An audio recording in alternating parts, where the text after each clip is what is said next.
여러분 안녕하십니까? 이충건 방송의 이충건입니다. 오늘은 2023년 즉 내년 정부 예산안의 주요 내용을 분석하고 긴축 예산으로 건전 재정의 전환점이 되기를 바란다라고 하는 내용을 가지고 말씀을 드리겠습니다.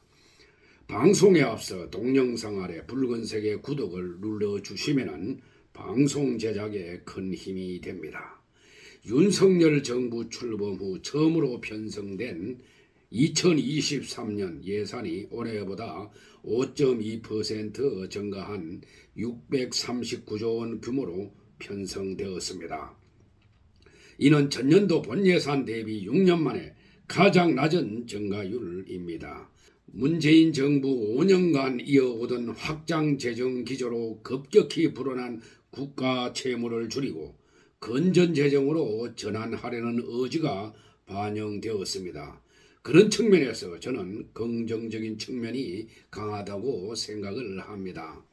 역대 최대 규모인 24조 원의 지출 구조 조정을 단행하면서도 국정과제를 차질 없이 추진하고 서민 지원과 미래 먹거리 투자에 집중하기로 했습니다. 앞서 10월 25일 윤 대통령은 내년도 정부 예산안을 설명하기 위해서 국회 시정연설을 했습니다. 윤 대통령은 2010년 이후 처음 전년 대비 삭감된 639조 원의 예산안을 밝히며 국회의 협조를 당부했는데 민주당은 헌정 사상 처음으로 시정연설을 전면 보이콧했습니다. 정부는 10월 30일 정부 서울청사에서 한덕수 국무총리 주재로 국무회의를 열어 639조 원 규모의 2023년 즉 내년 예산안을 심의에 확정했습니다. 예산안은 다음 달 11월 2일 국회에 제출될 예정입니다. 새 정부가 편성하는 첫 예산안은 올해 본예산 607조 7천억 원보다 5.2% 늘어난 규모입니다. 지난 5년간 본예산 기준 연평균 8.7%의 증가율을 기록했던 것과 비교하면 상당히 낮은 수준입니다. 박근혜 정부 마지막 해인 2017년 3.7% 이후 가장 낮은 증가율입니다. 국민 부담을 최소화하는 방향으로 재원을 마련하기 위해서 통상의 2배이고 역대 최대인 24조 원 수준의 지출 재구조화를 추진하기로 했습니다. 본예산 대비 31조 3천억 원이 정액된 규모이지만은 지난 5년간 평균 41조 4천억 원가량 정액했던 것을 감안한다면 새 정부의 재정 건전성과 지속 가능성에 대한 경계심이 얼마나 큰지 엿볼 수 있는 대목입니다.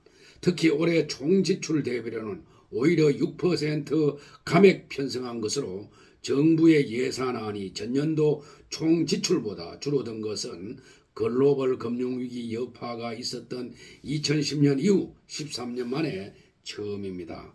바람직한 조치로 보여집니다. 내년에도 총지출 규모 639조 원이 총수입 625조 9천억 원을 넘어서면서 4년 연속 적자 예산안을 편성하게 되었습니다. 국가 채무는 1100조 원을 훌쩍 넘어설 전망이지만 가파른 상승세였던 GDP 대비 국가 채무 비율도 올해 하락 반등해서 50%를 기록한 만큼 내년에는 이보다 낮은 49.8%를 기록할 것으로 예측이 되었습니다. 내년 GDP 대비 국가 부채 비율 목표 49.8%를 달성한다고 해도 경제협력개발기구 즉 OECD 회원국 중 비기축 통화국 중에서는 여전히 높은 편입니다. 비기축 통화국 17개 국가 중에서 9위권입니다. 체코는 38%, 스웨덴 39%, 덴마크 38% 등으로 상당히 낮습니다. 통합재정수지 적자 규모도 올해 2차 추경보다 크게 개선된 13조 1천억 원으로 전망이 됩니다. 특히 관리 재정수지 적자 규모는 58조 2천억 원으로 올해 2차 추경 110조 8천억 원의 적자보다 대폭 줄어듭니다. GDP 대비 관리 재정수지 비율은 마이너스 5.1%에서 마이너스 2.6%로 절반 수준으로 낮아집니다.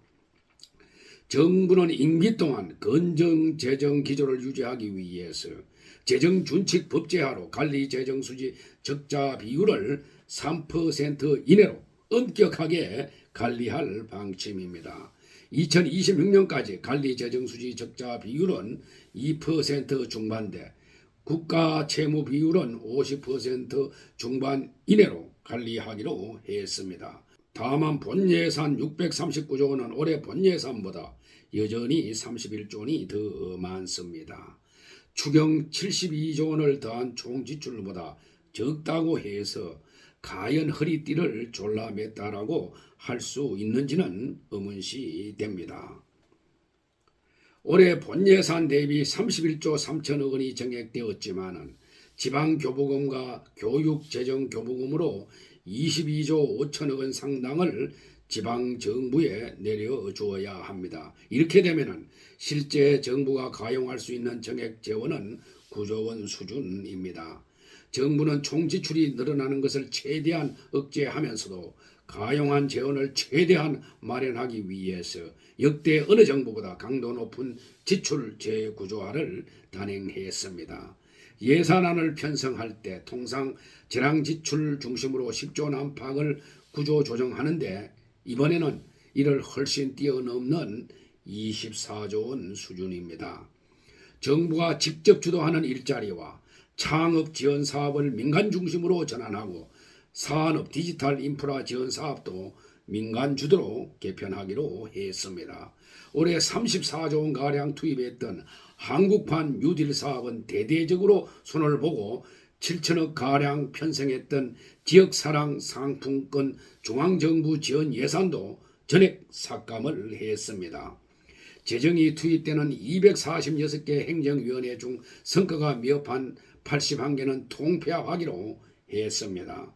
공무원 보수도 5급 이하는 인상률 1.7%로 최소화하고 4급 이상은 동결, 장차관급은 10% 반납해서 공공부문에서도 허리띠를 졸라매기로 했습니다. 그러면서도 새 정부가 내세운 핵심 국정과제 이행을 위한 재정투자 계획을 내년 예산안에 반영을 했습니다. 대통령직 인수위원회는 110대 국정과제를 선정하고 내년부터 2027년까지 5년간 209조 원의 재정을 투자할 계획이라고 밝힌 바 있습니다. 우선 내년 예산안에 11조 원을 반영했습니다. 장병 봉급을 2025년까지 단계적으로 205만 원까지 인상하기 위해서 내년에 1조 원을 투입해서 올해 82만 원 수준에서 130만 원으로 인상할 예정입니다. 0세에서 1세 아동 양육 가구에 월 70만 원 부모 급여를 신설하는데 1조 3천억 원, 청년 주거 안정을 위한 청년 원가 주택 플러스 역세권 첫집 5만 4천 가구 공급에 1조 1천억 원을 편성했습니다. 코로나19로 큰 빚을 진 소상공인 채무 조정을 위해서 3천억 원, 장애인 이동권 보장과 돌봄 확대를 3천억 원 반영했습니다. 정부는 내년 예산안을 서민 사회적 약자 보호 확대, 민간 주도 역동적 경제 뒷받침, 국민 안전, 글로벌 중추국가 역할 강화 등 세 가지 방향에 역점을 두고 편성했다고 합니다. 서민과 사회적 약자 보호를 위해서 2015년 기준 중위소득 도입 이후 역대 최대의 폭인 5.47%를 인상해서 생계급여 최대 지급액을 월 154만 원에서 162만 원으로 늘리는 등 기초생활보장 지원에 2조 4천억 원을 정액했습니다. 사회보험료 지원기준 최저임금도 120%에서 130%로 확대해서 27만 8천 명을 추가 지원하고 주거급여 선정 기준도 확대해서 3만 4천 가구를 지원 대상에 포함했습니다. 장애인과 노인, 한부모 가족 등 사회적 약자를 위한 예산도 3조 4천억 원 늘렸습니다. 장애수당은 2015년 이후 처음으로 4만 원에서 6만 원으로 50% 인상할 예정입니다. 발달 장애인 주간 돌봄은 하루 8시간, 최대 월 150시간으로 늘리기로 했습니다. 노인 기초연금은 32만 2천 원으로 인상하고 시설 보호 종료 청년 자립수당도 월 30만 원에서 40만 원으로 늘립니다. 한부모 가정 지원 대상도 기존 중위소득 52%에서 60%로 확대합니다. 반지하나 쪽방 등 취약 주거지 거주자 15,000 가구에 보증금 무이자 대출 신설하고 민간 임대로 이주하면 최대 5천만 원까지 지원할 예정입니다. 지속적인 고물가 상황에 대응해서 에너지 바우처 지원액을 연간 12만 7천 원에서 18만 5천 원으로 40% 넘게 인상을 합니다. 농축수산물 할인 쿠폰 규모도 590억 원에서 1,690억 원으로 대폭 확대할 예정입니다. 미래 투자를 위한 반도체 전문 인력 양성과 연구개발 인프라 구축 등에 1조 원을 투자합니다. 원전 산업 생태계 회복을 위해서 소형 모듈 원자료, 원전 해체 등과 관련한 핵심 기술 개발, 방패장 건설, 전문 인력 양성 등에 7천억 원을 지원합니다. 반도체와 원전, 양자, 우주, 첨단 바이오 등 미래 핵심 전략 기술에 4조 9천억 원을 집중 배정하고 저탄소화의 속도를 내기 위해서 배출권 할당 기업과 친환경 설비 투자 등 녹색경제 기반 구축에 3조 4천억 원을 편성했습니다. 건설적인 수도권 강역급행철도 즉 GTX는 적기 완공과 신규 노선 검토에 6,730억 원을 투자하고 도심 항공교통 개인형 이동수단 등 미래교통수단의 조기 상량화도 지원을 합니다. 폭우로 인한 침수 피해를 줄이기 위해서 대심도 빗물 저류 터널 3개를 설치하는데 9천억 원, 신속한 복구를 위한 재난대책비도 1,500억 원을 반영했습니다. 산불 긴급 구조의 활용도가 높은 대형 헬기 2대를 비롯한 헬기 8대도 도입하기로 했습니다. 탄도미사일 대응을 위한 한국형 삼축체계 고도화에 4,500억 원을 정액하고 소대장 활동비를 병사 1인당 6만 원으로 주택수당은 월 16만 원으로 인상해서 군 간부 처우도 개선을 합니다. 국가유공자 보험급여도 2008년 이후 최대인 5.5% 인상을 합니다. 국회는 예산안을 심사하면서 건전재정 원칙을 분명히 지켜야 하는데 벌써부터 걱정이 됩니다. 그 이유는 더불어민주당이 내년도 예산안을 비정한 예산이라며 지출을 늘리겠다고 하니 기가 막힐 일입니다. 나라 빚, 즉 국가 채무 D환이 이미 1,000조 원을 돌파했습니다. 우리나라는 해방 이후 2016년까지 국가 채무 D환은 약 627조 원이었습니다. 문 정부가 끝날 때인 2022년 1,068조 3천억 원으로 추정되어 약 440조 원이나 증가시킬 것으로 전망이 됩니다. 이는 627조 원의 약 70.3%나 되는 큰 금액이었습니다. 한마디로 문 정권 이전 국가 채무 D환이 627조 원인데 문 정권 5년간 국가 채무를 400조 원 이상이나 증가시켰습니다. 그런데 더불어민주당은 또 더 늘리려고 하고 있습니다. 이는 2030 세대와 미래 세대에 죄를 짓는다는 것을 알기 바랍니다. 빚을 더 늘리면 코로나19 같은 위기가 올 때 재정으로 대처하는 게 불가능해집니다. 자칫 국가 신용도가 떨어져서 금리는 오르고 원화값은 추락할 수가 있습니다. 서민이 가장 큰 타격을 입을 게 뻔한 것입니다.